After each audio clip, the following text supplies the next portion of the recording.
ഇക്കണക്കിന് ഞാൻ തന്നെ വെട്ടി തന്നേനെ വല്ല വെറുതെ വല്ലവർക്കും കാശ് കൊണ്ട് കൊടുക്കണമായിരുന്നു. കത്രിയ ഒന്ന് ഇങ്ങനെ ഒന്ന് വെട്ടുന്നതിന്. ഹായ് ഗായ്സ്, ഞാൻ ആയുഷ്. എനിക്ക് ചെറിയ ഡൗട്ട് ഉണ്ട്, നിങ്ങൾ എൻ്റെ ഡെയിലി വ്ലോഗ് കണ്ട് ബോറടിച്ച് തുടങ്ങിയോന്ന്. കാരണം ഞാൻ എല്ലാ ദിവസവും ചെയ്യുന്ന കാര്യങ്ങൾ തന്നെ എന്നും കാണിച്ചുകൊണ്ടിരിക്കുന്നത്. പക്ഷേ ഞാൻ ഈ കോണ്ടന്റ് മാറ്റി പിടിക്കാൻ നോക്കുന്നതാണ്. ഞാൻ ഈ ഫീൽഡിൽ പുത്തനായതുകൊണ്ട് തന്നെ ഞാൻ ഓരോ കാര്യങ്ങൾ പഠിച്ചു വരുന്നതേ ഉള്ളൂ. എന്ന് നമ്മൾ പോയി ചായ കുടിക്കുകയല്ലേ ചെയ്യുന്നത്, ഇന്ന് നമുക്ക് ചായ ഉണ്ടാക്കിയിട്ട് കുടിക്കുക. അങ്ങനെ ഞാൻ പല്ല് തേച്ച് മുഖമൊക്കെ കഴുകി ഞാൻ നേരെ അമ്മച്ചമ്മ എടുക്കലോട്ട് ചെന്ന്. അപ്പോഴാണ് അമ്മച്ചമ്മ ഇത് പറയുന്നത്. അപ്പോഴാണ് ഞാൻ ആലോചിച്ച മുടി വെട്ടാൻ പോകണം.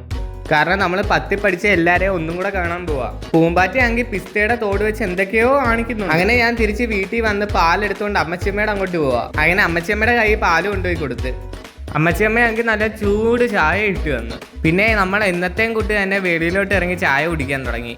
അപ്പോഴാതാണ്ട് അമ്മ കടയിൽ പോയിട്ട് വരുന്നത്. പൂമ്പാറ്റയ്ക്കാണെങ്കിൽ പ്രിങ്കിൾസും വാങ്ങിച്ചുകൊണ്ട് വന്ന്. ഞാനാണെങ്കിൽ അതിൽ നിന്ന് പതുക്കെ ഒരെണ്ണം എടുത്ത് കഴിക്കാനും തുടങ്ങി.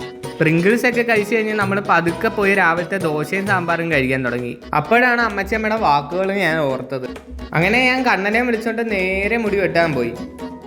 ഞാനും കണ്ണനെ എപ്പോഴും നമ്മുടെ സ്വന്തം ഭായിയുടെ കടയിൽ നിന്നാണ് മുടി വെട്ടുന്നത്. സത്യം പറഞ്ഞാൽ ഞാൻ മുടി വെട്ടാൻ വന്നതല്ല, മുടി ലെയറാക്കാൻ വന്നേ, വളർത്താൻ. നിങ്ങൾ കണ്ടാൽ പറയാം ഞാൻ മുടി വെട്ടിയെന്ന്. ഇപ്പം അങ്ങനെ അവിടെ നിന്ന് ഒരു വീഡിയോ ഒക്കെ എടുത്ത് കഴിഞ്ഞപ്പോഴത്തേക്ക് കണ്ണൻ മുടി വെട്ടാനിരുന്നു. അവിടെ ഇരുന്ന് നല്ലോണം പോസ്റ്റായി. പിന്നെ ഞാൻ വെളിയിലോട്ട് വണ്ടിയൊക്കെ പോകുന്നത് നോക്കിയിരുന്നു. ഈ ചോദ്യം ഞാൻ പ്രതീക്ഷിച്ചതായിരുന്നു. അവിടുന്ന് ഞാൻ നേരെ കടയിലോട്ട് പോയി.